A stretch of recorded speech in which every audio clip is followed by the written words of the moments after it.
For 25 years, Eleanor poured her life into a house. Every wall held a memory. Every room told the story of a life built beside the man she trusted. Then, on an ordinary Tuesday, the story ended. Eleanor returned from grocery shopping to find a notice taped to her front door. Eviction. Her hands shook as she peeled it off, expecting a clerical error, a mistake. But the name listed as the property's new owner was clear. It wasn't hers, it was Richard. It belonged to Vanessa Brooks. Eleanor stared at the name, a cold void opening in her chest. She knew no Vanessa Brooks. She pushed the door open, her heart hammering against her ribs. Richard. He was in the kitchen, calmly pouring a glass of water. He didn't turn when she entered. He didn't ask why she was holding the notice. He simply took a sip, set the glass down, and looked at her with an expression she didn't recognize. It wasn't anger.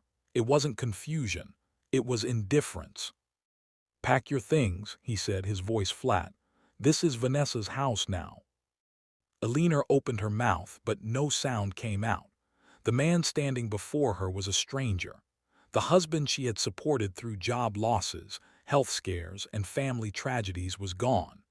In his place stood a man who looked at her expulsion as a minor logistical hurdle. "I don't understand," she whispered. "You don't need to understand," Richard replied, checking his watch. "The paperwork is filed. The transfer is complete. You have 30 days to vacate." Before she could respond, a car pulled into the driveway. Through the window, Eleanor saw a younger woman step out, scanning the property with a satisfied smile. Richard's face softened. He walked to the door and opened it for her before she even knocked. "Vanessa," he said, welcoming her into their home.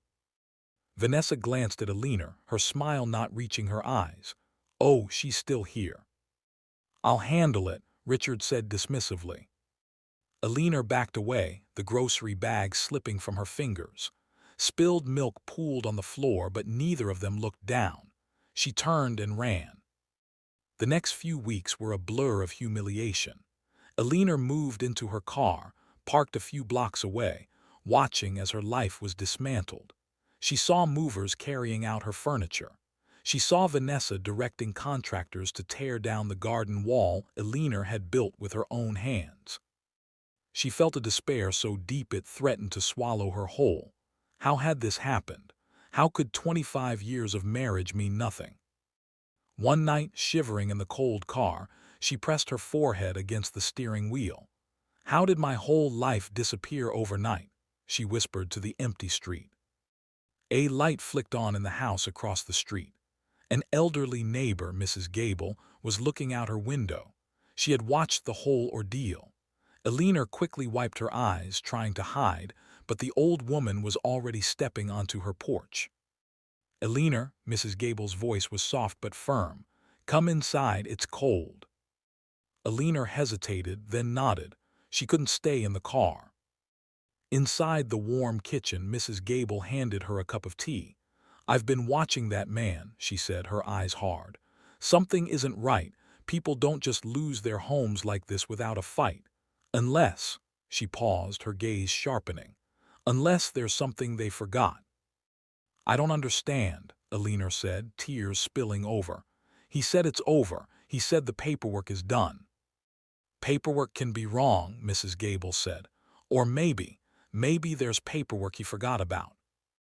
The old woman leaned forward. 25 years ago, when you and Richard refinanced, I saw an attorney come to your door. I remember because I was worried something was wrong. But your father was there too. He was very insistent. Do you remember that?"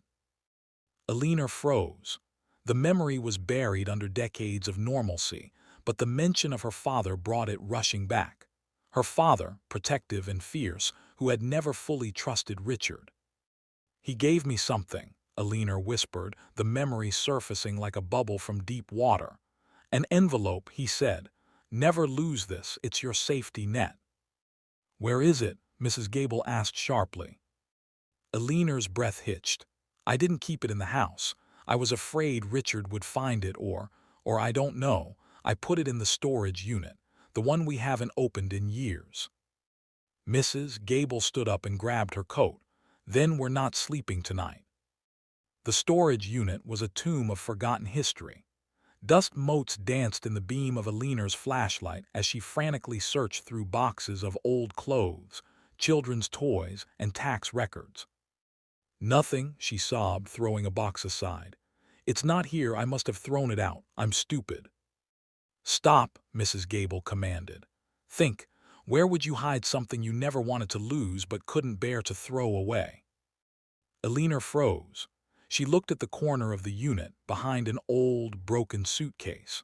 Her father had once told her that the best place to hide something is in plain sight, disguised as junk. She crawled over, her heart pounding. Behind the suitcase, tucked into a crack in the wall, was a small, sealed manila envelope. Her hands trembled as she pulled it out. The date on the front was 25 years old. With a deep breath, she broke the seal. Inside were legal documents. She skimmed the pages, her eyes glazing over the technical jargon until she saw it. A handwritten clause, signed by the attorney and notarized.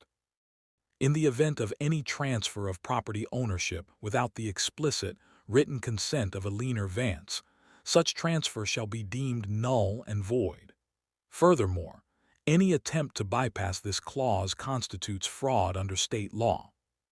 It's a poison pill, Mrs. Gable whispered, reading over her shoulder.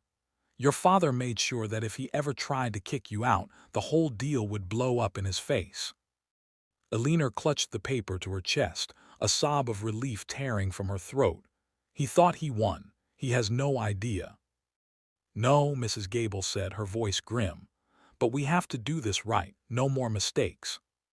The legal process was not the instant magic of movies. It was slow, grinding, and terrifying. Eleanor's new lawyer, a sharp-eyed woman named Sarah who took the case pro bono after hearing the details, filed an emergency injunction to stop the eviction and freeze all property transactions. Richard's response was immediate and arrogant. His lawyer sent a letter dismissing Eleanor's claims as frivolous and delusional, insisting the transfer was legal and final.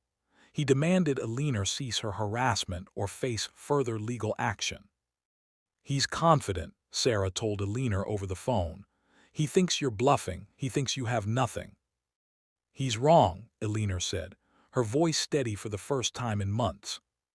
I know, but we have to let him dig his own grave. The turning point came during the discovery phase. Sarah subpoenaed the transfer documents Richard had used to give the house to Vanessa. When they arrived, Eleanor's hands didn't shake. She looked at the signature on the page where she was supposed to have consented to the transfer. It was a forgery, a poor one. The loops of the E were wrong, the pressure of the pen was off.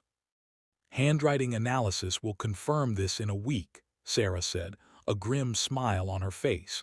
But that's not even the worst part for him. She slid another document across the table. It was a bank record. Richard is in deep financial trouble. He's been hiding assets from creditors for years. He didn't give the house to Vanessa because he loves her. He gave it to her to hide it from the people he owes money to. He used her. Eleanor felt a pang of pity, quickly extinguished by anger. He used her to destroy me. And now, Sarah said, we're going to make sure everyone knows exactly what he did. The news of the investigation leaked. It didn't take long for the truth to reach Vanessa. She called Eleanor's lawyer, not Richard. I didn't know, Vanessa's voice was shaky on the recorded line. He told me the house was his to give. He said you had agreed to let him have it because you were moving out. I didn't know about the debts. I didn't know he was married to someone who didn't want to leave. Vanessa agreed to testify.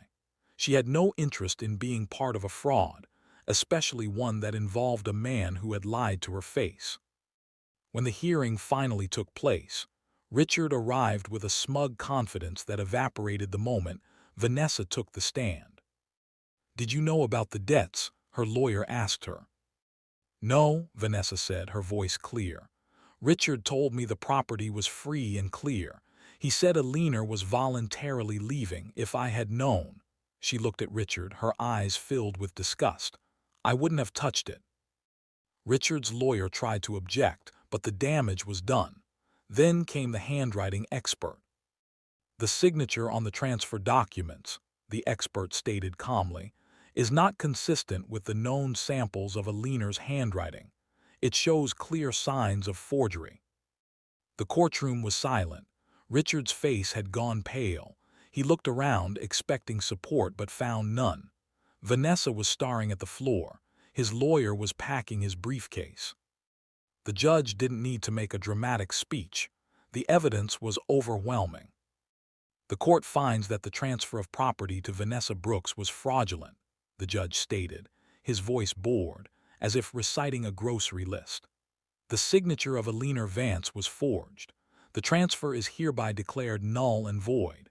Ownership of the property is restored to Eleanor Vance. Furthermore, given the evidence of asset concealment and fraud, this court is referring the matter to the district attorney for criminal investigation." Richard stood up, his legs shaking. "But I can't." "You can leave," the judge said coldly. "Security will escort you out if you cause a disturbance." Richard looked at Eleanor, his eyes desperate. "Eleanor, please, we can fix this. We can talk." Eleanor looked at the man who had tried to destroy her. She felt no anger, no desire for revenge, just a profound sense of relief that it was over. "There is nothing to talk about," she said, her voice clear and strong. "You lost the house the moment you decided to steal it, and now you've lost everything else too." She turned and walked out of the courtroom. Outside, the air was crisp and clean. Vanessa was waiting by her car. She looked at Eleanor, shamefaced. "I'm sorry," she said. "I didn't know." "I know," Eleanor said. "Go home, Vanessa. Find a place that's actually yours." Vanessa nodded and drove away. Eleanor stood on the courthouse steps, taking a deep breath. She had her home back. But as she looked at the building, she realized something. It was just a building. The home she had lost was the trust, the love, the life she thought she had. That home was gone forever. But she was still here. She was alive. She was free. She walked to her car, not to sleep in it this time, but to drive herself home. To a house that was legally, morally, and rightfully hers.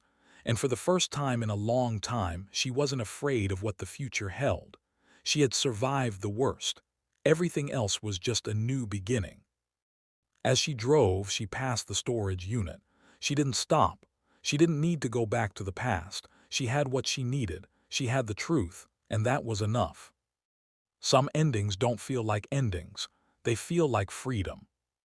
If Eleanor's story touched your heart, tell me your thoughts in the comments. And if you love stories that stay with you long after they're over, subscribe to Heart and Truth Stories for more.